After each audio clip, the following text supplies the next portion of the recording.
If you've been following this channel or me or my socials for any amount of time, then you know that I typically find myself at the forefront of tactical gaming, frequently diving into lesser known projects that sometimes come with drawbacks and they're a little bit clunky in nature and early access. And, you know, there's some risk associated with getting involved in games like this early in their life cycle. But you also know that I am on the hunt for the ultimate tactical gaming and simulation experience for many reasons. One of those reasons is because I think it's a lot of fun to be able to play these kind of games with your friends.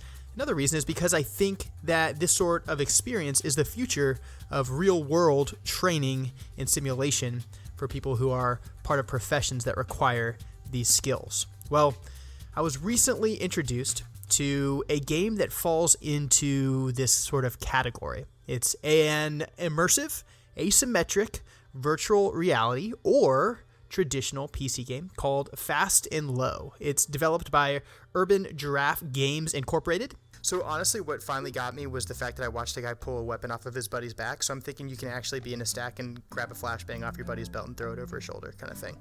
Which is... Why is it always the good ones that look like shit? I know. Like their heads in the... Like it's apparently it's a solo dev.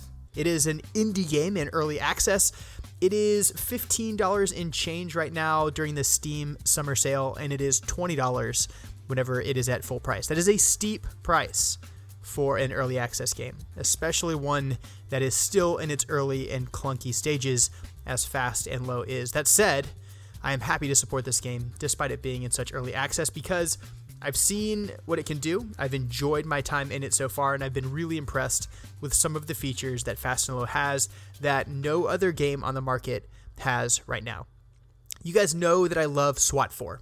I think that it achieves a level of immersion and asymmetry and storytelling and quasi-realistic tactical gameplay that is difficult to achieve in any other game. We see some modern attempts come close to it in games like 0 Hour, or should it ever actually release in games like Ready or Not, but we haven't yet seen anything along the lines of a SWAT-style game in virtual reality, despite my best efforts over on Twitter, limiting its non-existence on a pretty regular basis.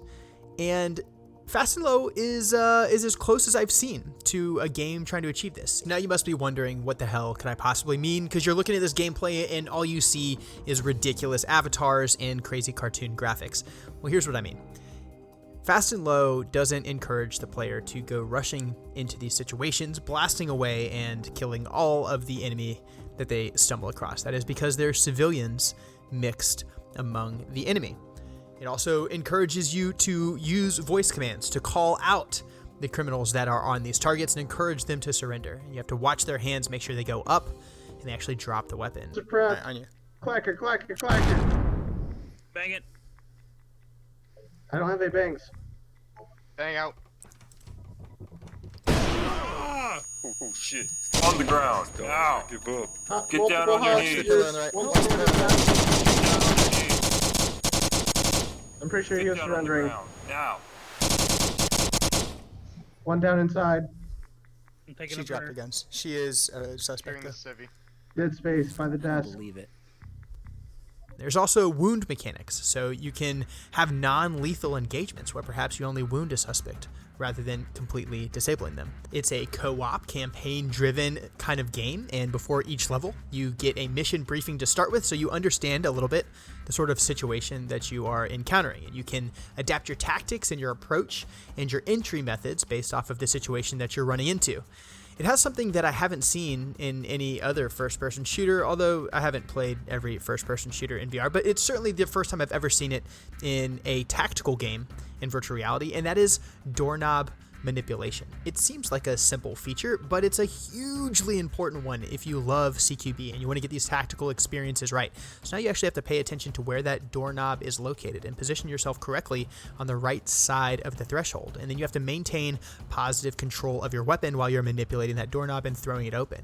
And you may not be able to throw it open because it might be locked. And if it is locked, you have to choose to execute an explosive or a ballistic breach by calling up your breacher and having him employ the shotgun, or or putting an explosive charge on the door to get inside. And each one of these decisions comes with consequences. If you use an explosive charge to go through a door, you could very well blow up a hostage or the high-value target that you're hunting inside of this specific target, causing mission failure, and then you and your entire team have to start all over from the beginning. There's all sorts of gadgets. There's an under-door wand, just like in SWAT. There's flashbangs, there's frag grenades, there's stinger grenades, and there's a bunch of weapons to choose from, and there's a bunch more on the way. One of the coolest features that I see in Fast and Low is that it is a cross-platform co-op experience. So when my buddies and I played, I was in virtual reality, and so was Gunbird, but G-Man and Echo were both just playing on their PCs. And so we had a 4-man fire team where 2 of us were in VR and 2 of us were not. And it allows people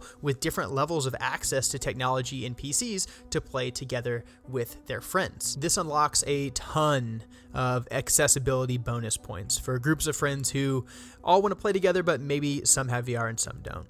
The game is challenging. We turned on hardcore mode and we've only got through 2 levels so far. In the second level, we still haven't gotten a high enough score in to progress to the third. And there's already workshop support, which to me means that we can expect to see random gadgets and modded weapons and hopefully modded levels at some point.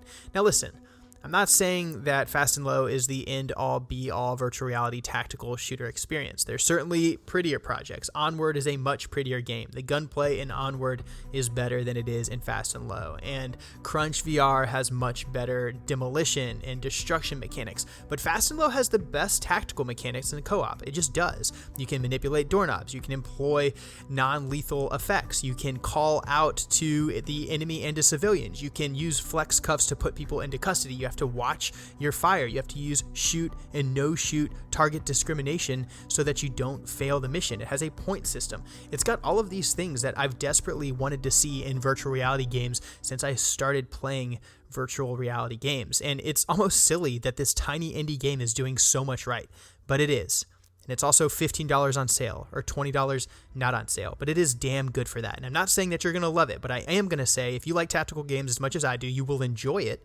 You will especially enjoy it if you have friends to play it with, and you'll be contributing to what I dearly, dearly hope is the future of a genre on a platform that we can all look forward to enjoying for many years to come. And they're breaking a lot of glass here. They're doing a lot of things right. And I'm hopeful to see it continue to grow in this game and continue to inspire other developers to do things like this in other games. There's certainly more to cover in regards to Fast and Low, and I will definitely circle back and continue to do a video every now and then and keep you guys updated on its development.